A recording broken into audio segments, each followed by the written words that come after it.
The question I'm going to answer in today's video, it's a question that a lot of my subscribers have asked me, is why do children of abusive parents or narcissistic parents end up in abusive relationships?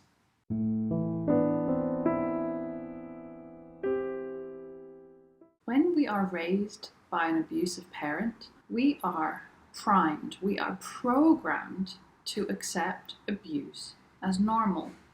Our nervous system is programmed to accept abuse as normal, and we associate abuse with love. We think that it is normal to be abused because our parents will have normalized it.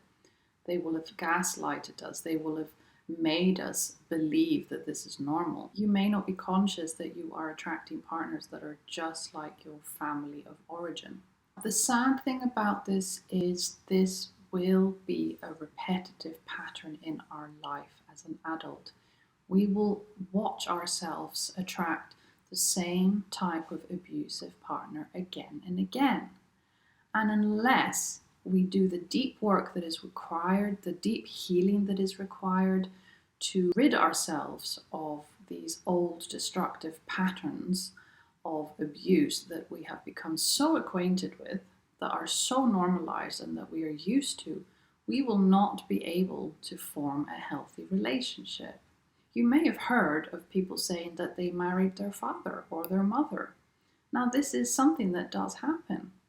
You will have watched your parents' relationship. You will have watched how your father loved your mother, how your mother was treated, how your father was treated. You will have normalized alcoholism. You will have normalized being left alone.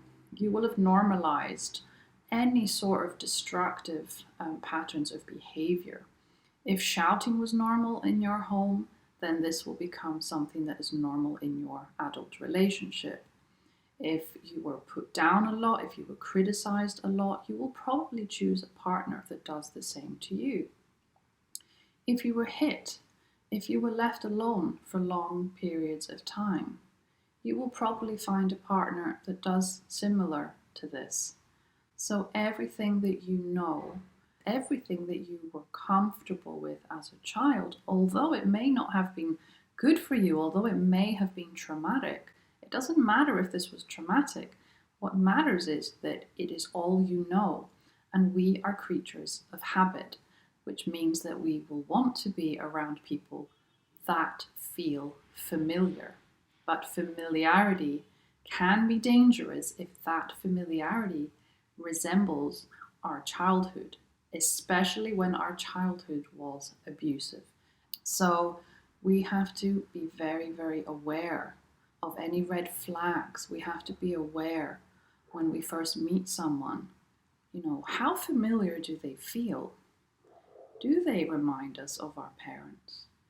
We have to ask ourselves, we have to become the observer, and we have to observe ourselves in any new relationship before it's too late, before we have committed, before we have had children. Because once you're in a relationship and you've had children, it is even harder to get out of this relationship. Doing the inner healing work to stop yourself from falling into that same pattern of choosing an abusive partner is hard. You need to be committed, you need to be resilient, and you need to have this desire to change any destructive patterns of behavior. Something that's very important and is worth mentioning is that most relationships with abusers happen at a time where the victim is in a very vulnerable state of mind. So they may have just come out of a bad relationship, or they may be newly divorced, they may have just lost their job, they may have just lost a parent and are grieving. So if you are at a vulnerable time in your life, be very careful when a new partner comes into your life and promises you the world, promises that they will give you everything you've ever wanted.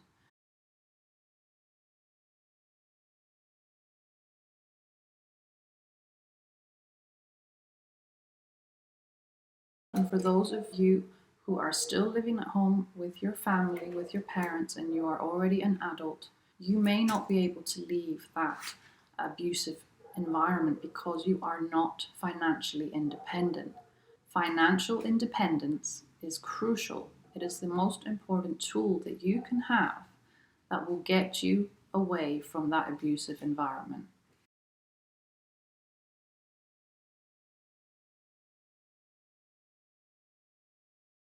So try and get a job, try and find ways to make yourself financially independent so you can move out and create a life for yourself without the abuse, without the criticism, without all the dependency that that narcissistic parent or abusive parent has created in you, because they will create dependency in you. They will not want you to flee the nest. So it is very important that you are aware of that. If you are in a relationship right now with a partner that's abusive, be self-compassionate. Give yourself the chance to forgive yourself for choosing an abuser. It's not your fault. This is how you were programmed early on in your life.